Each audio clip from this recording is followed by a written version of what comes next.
है। और जिस तरह का प्रोग्राम से ये हाईलाइट हुआ, जितनी अवेयरनेस इससे क्रिएट हुई 5 दिन में, उतनी शायद पिछले 5 साल में कभी भी क्रिएट नहीं हुई और शायद अगले 5 साल भी नहीं हो पाती। ये आबा जी से भी पूछ लेते हैं। आबा जी, इन 5 दिनों में आपने क्या असर देखा है? ये बहुत अहम चीज है। 5 दिनों में असर ये हुआ कि आप सभी पढ़ाई के पात्र हैं कि जो होता एक बिल्कुल नेग्लेक्टेड और वो एकदम से फ्रंट लाइट में आ गया है। और मेंटेनेंस ट्राइब्यूनल के मेंबर्स और सरकार इसमें एक रिन्यूड इंटरेस्ट और रिन्यूड कमिटमेंट। जी आबा जी, माफ कीजिएगा, आपकी आवाज शायद यहाँ पहुंचने में कुछ दिक्कत हो रही है, लेकिन आबा जी जो कह रहे हैं कि 5 दिनों में ये हुआ है कि हाईलाइट जिस तरह से हुआ है ये मामला, वो लाइमलाइट में जो आया उसका बहुत फायदा हो रहा है ऐसी संस्थाओं को जो इस क्षेत्र में काम कर रही हैं। जी हाँ, एक्चुअली हमारा मकसद यही है कि जो लोग ज़मीनी स्तर पर सारे इन मुद्दों में काम कर रहे हैं, एनजीओज हैं, एक्सपर्ट्स हैं, उनको एक तरह से हम हेल्प भी करें हमारे शो के जरिए। और हम जब रोशनी डालें किसी एक मुद्दे पर तो उसके बारे में जानकारी लोगों को मिले, अवेयरनेस बढ़े सोसाइटी में उसके बारे में, ताकि हम उसके तरफ कुछ हल निकालने की कोशिश शुरू करें, हल की तरफ बढ़ने की कोशिश करें। जैसा लोग बोल रहे थे कि हल क्या है। जी, तो मेरा ये मानना है कि लॉ होना चाहिए, लेकिन लॉ सोल्यूशन नहीं हो सकता। तो लिहाजा जो 2-3 विचार हम लोगों को आए थे वो ये थे। एक तो ये कि जिस तरह हमारे बच्चों के लिए हमारे पास सपोर्ट स्ट्रक्चर्स हैं, हम 6 साल की उम्र में बच्चे को स्कूल में डालते हैं, 16 साल तक बच्चा स्कूल में रहता है, 10 साल, उससे पहले केजी है, उससे पहले नर्सरी है, प्ले स्कूल भी रहता है, क्रैशेस भी रहते हैं। तो हमारे बच्चों के लिए हमारे पास समाज में काफ़ी, मैं शहरों की बात कर रहा हूँ, बड़े बड़े शहरों की, छोटे शहरों की भी, यहाँ पर एक सपोर्ट सिस्टम क्रिएट हो चुका है ओवर द इयर्स।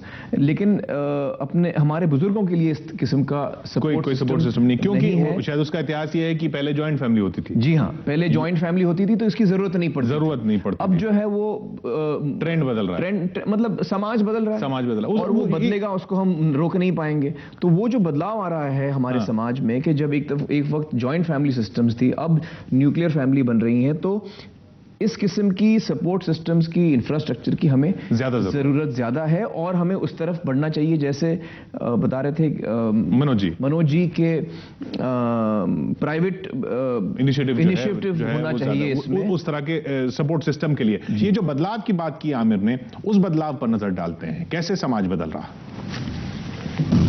हमारे देश में बुजुर्गों यानी 60 साल से ज्यादा उम्र वालों की संख्या दुनिया में दूसरे नंबर पर है। आंकड़ों की माने तो ये फिलहाल 9 करोड़ के आसपास है। 2021 तक बुजुर्गों की कुल आबादी 14 करोड़ के पास पहुंचने का अनुमान है। साल दर साल बुजुर्गों की संख्या बढ़ रही है। 1951 में कुल बुजुर्ग करीब 2 करोड़ थे। 1961 में ये संख्या करीब 2.5 करोड़ थी, यानी कुल आबादी का 5.6%। 1971 में बुजुर्गों की संख्या 3 करोड़ 20 लाख थी, यानी कुल आबादी का करीब 6%। 1981 में बुजुर्गों की संख्या पहुंच गई 4 करोड़ 40 लाख तक, यानी कुल आबादी का 6.5%। 1991 की जनगणना के मुताबिक बुजुर्गों की संख्या थी 5 करोड़ 60 लाख के करीब, जो कुल आबादी का 6.8% था। 2001 में बुजुर्गों की संख्या 7 करोड़ 60 लाख के करीब थी, यानी कुल आबादी की 7.4%। 2011 में बुजुर्गों की कुल संख्या पहुंच चुकी थी 9 करोड़ के आसपास, यानी 60 साल में बुजुर्गों की संख्या में करीब 7 करोड़ की बढ़ोतरी हुई है। ये आंकड़ा लगातार बढ़ रहा है। समस्या यही है, बदलते वक्त के साथ छोटे परिवारों का चलन बढ़ रहा है और बुजुर्ग बदहाली का शिकार हो रहे हैं। जानकारों की माने तो इस एकाकी परिवार या न्यूक्लियर फैमिली के पीछे वजह है छोटे शहरों से रोजगार के लिए बड़े शहरों में पलायन, ज्यादा पाने की चाह। इसीलिए बुजुर्गों के अकेलेपन की बहुत हद तक वजह है न्यूक्लियर फैमिली।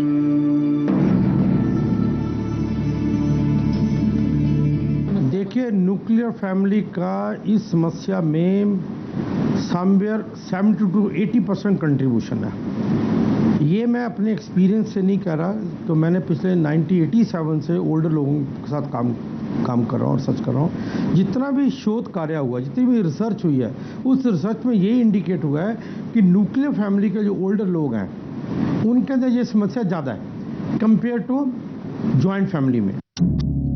2003-2004 में दिल्ली में हुए एक शोध के मुताबिक 38% न्यूक्लियर फैमिलीज थीं, जिनमें से 11% के रिश्तेदार या माँ बाप दिल्ली में ही रहते थे। आंकड़े चौंकाने वाले जरूर हैं, क्योंकि शहरी परिवेश में ये चलन आए दिन बढ़ता जा रहा है। न्यूक्लियर फैमिली वजह नहीं है, न्यूक्लियर फैमिली आउटकम है, न्यूक्लियर फैमिली रिजल्ट है इंडस्ट्रियलाइजेशन का, अर्बनाइजेशन का, एक फास्ट मूविंग लाइफस्टाइल का और जेन्युइन कंपल्शंस का। लेकिन सवाल ये है कि क्या आने वाले दिनों में इस समस्या के लिए कोई हल नहीं है? जानकारों की माने तो हल है, लेकिन कानून में नहीं, समाज में है। ओल्ड एज होम कतई इसका जवाब नहीं, वो मामले को और पेचीदा बना देता है। के अंदर एल्डरली को ये गलत कॉन्सेप्ट आना शुरू हो गया कि ओल्ड एज होम आंसर नहीं है। ओल्ड एज होम यूरोप और यूएसए में भी आंसर नहीं है इस प्रॉब्लम का, और हम सोचे कि ओल्ड एज होम में भेजने से प्रॉब्लम सॉल्व हो जाएगी, उससे प्रॉब्लम नहीं सॉल्व होगी। उससे तो होता है कि बेसिकली हम उनको ऐसी जगह पर भेजने जा रहे हैं, यहाँ पर हमको ये बताने, मैसेज देने जा रहे हैं कि अब you are not wanted, you are not required. जनगणना के आंकड़े बताते हैं कि देश में 85% बुजुर्ग आर्थिक तौर पर अपने बच्चों पर निर्भर हैं। 2% बुजुर्ग आर्थिक तौर पर पोते पोतियों पर निर्भर हैं। 6% बुजुर्ग दूसरे रिश्तेदारों पर निर्भर हैं, जबकि सिर्फ 7% बुजुर्ग आर्थिक तौर पर गुजर बसर करने के लिए अपने जीवन साथी पर निर्भर हैं। सरकार के आंकड़े ये भी बताते हैं कि बुजुर्ग यानी 60 साल से ऊपर वाले ऐसे 40% लोग हैं जो कामकाजी हैं या कहें कि सीनियर सिटीजन होने के बावजूद नौकरी या कारोबार कर रहे हैं। यानी देश की तस्वीर जो भी हो, लेकिन बुजुर्गों की तस्वीर अच्छी नहीं है। 85% बुजुर्ग अपने बच्चों पर निर्भर हैं। ऐसे में अगर उन्हें बच्चे दुत्कार दें तो वो कहीं के नहीं रहते। बुजुर्गों के लिए कानून है, नियम है, ओल्ड एज होम्स है, लेकिन हल हमारे घर में ही है। हमें खुद को बदलना होगा, सोच बदलनी होगी, तभी बुजुर्ग बेबस और बदहाल नहीं होंगे।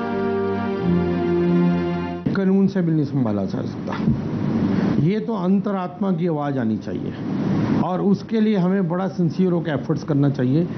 हमें कुछ प्रोग्राम ऐसे बनाने चाहिए जो जिसके अंदर हम कहते हैं डे केयर सेंटर बनाइए आप वहाँ पे, ठीक है। तो ये समस्या है। हमारे साथ बबल सेठी जी भी जुड़ रही हैं, जो जैसा आपने दादा दादी क्लब की बात की थी मुंबई की, वो दिल्ली में खोलने जा रही हैं। अच्छा, तो ये भी एक असर है जो दिल्ली में भी होने जा रहा है।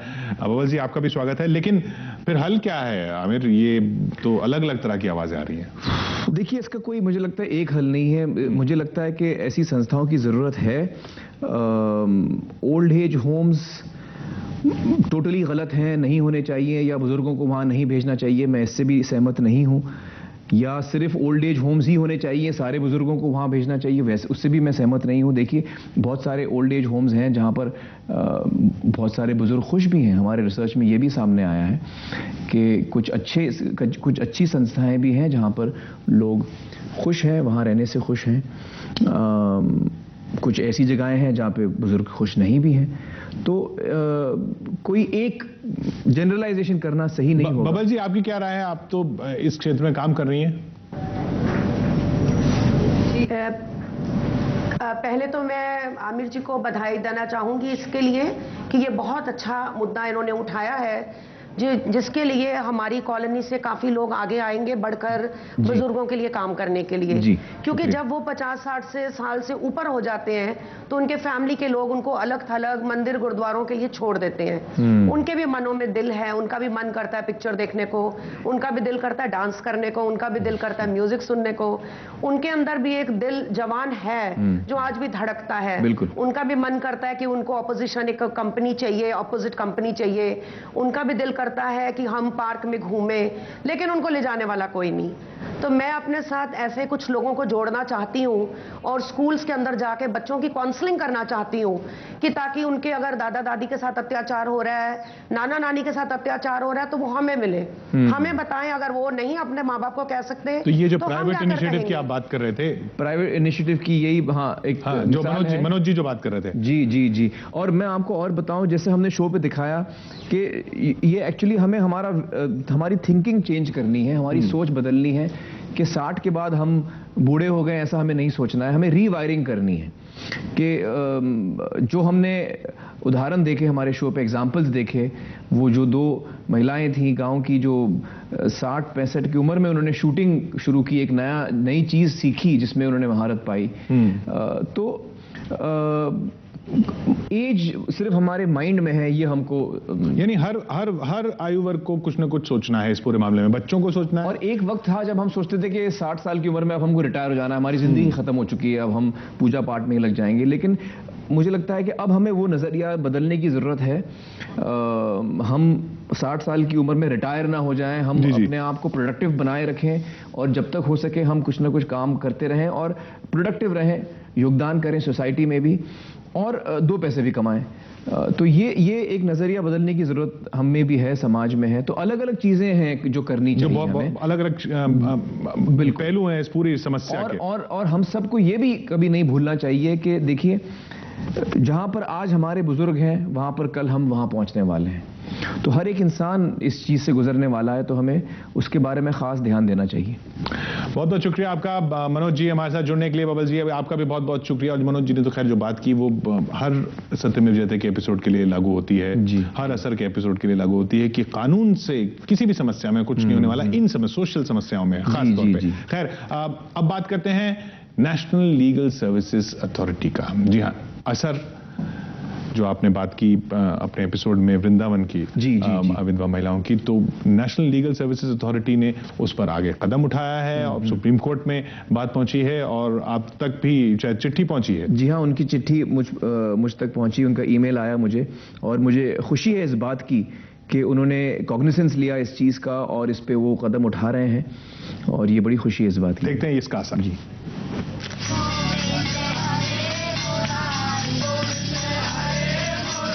कृष्ण की नगरी वृंदावन की दूसरी हकीकत आमिर के शो में दिखाई गई। बताया गया कि करीब 15,000 विधवा बुजुर्ग महिलाएं अलग अलग आश्रमों में अकेले जीवन गुजार रही हैं। सत्यमेव जयते में वृंदावन का ये सच दिखाए जाने के बाद कमजोर लोगों की मदद करने के लिए बनी सरकारी संस्था नेशनल लीगल सर्विस अथॉरिटी ने आमिर खान को भेजी है चिट्ठी। अथॉरिटी के मेंबर सेक्रेटरी और जज यू शरद चंद्रन की भेजी चिट्ठी में कहा गया है, national legal service authority NALSA, जिसके मुख्य संरक्षक देश के चीफ जस्टिस और एग्जीक्यूटिव चेयरमैन सुप्रीम कोर्ट के जस्टिस अल्तमास कबीर हैं, 15 जुलाई को प्रसारित हुए सत्यमेव जयते शो में उठाए गए सीनियर सिटीजन और वृंदावन की विधवा महिलाओं के मुद्दों से खासे प्रभावित है। हम ये बताना चाहते हैं कि मथुरा की जिला लीगल सर्विस अथॉरिटी पहले से ही इस मुद्दे पर काम कर रही है। सुप्रीम कोर्ट के एक आदेश के बाद वृंदावन में रह रही विधवा बुजुर्ग महिलाओं की गणना भी की जा चुकी है। अथॉरिटी ने ऐसी 1200 बेसहारा महिलाओं की उनकी फोटोग्राफ के साथ लिस्ट भी तैयार की है। ये महिलाएं वृंदावन में अलग अलग जगहों पर रहती हैं। चिट्ठी में कहा गया है कि अगली सुनवाई में अथॉरिटी सुप्रीम कोर्ट में अपील करेगी कि ऐसी बेसहारा महिलाओं के लिए 300 रुपए महीना पेंशन देने की व्यवस्था की जाए। साथ ही उन्हें खाने के लिए हर महीने 500 रुपए और 50 रुपए का अलग से जेब खर्च मिले। यही नहीं, अथॉरिटी के मेंबर सेक्रेटरी यू शरद चंद्रन ने वृंदावन में ऐसी जगहों का दौरा भी किया जहां बेसहारा विधवा महिलाएं रहती हैं। हालात बेहद ही खराब पाए गए। The District Legal Services Authority submitted a report after a survey which lasted for about 1.5 months, and it revealed very horrid pictures. When these women die, there are no relatives around, so only the similarly situated other women are there, and the dead body will be kept in the ashram for some time, or in the bhavans where they reside. And in the night, it is reported that a chowkidar comes and cuts the body into pieces and maybe disposing it off in the river or some other place. National legal service authority लगातार वृंदावन में रह रही बेसहारा विधवा महिलाओं की बेहतरी के लिए काम कर रही है। अथॉरिटी ने आमिर खान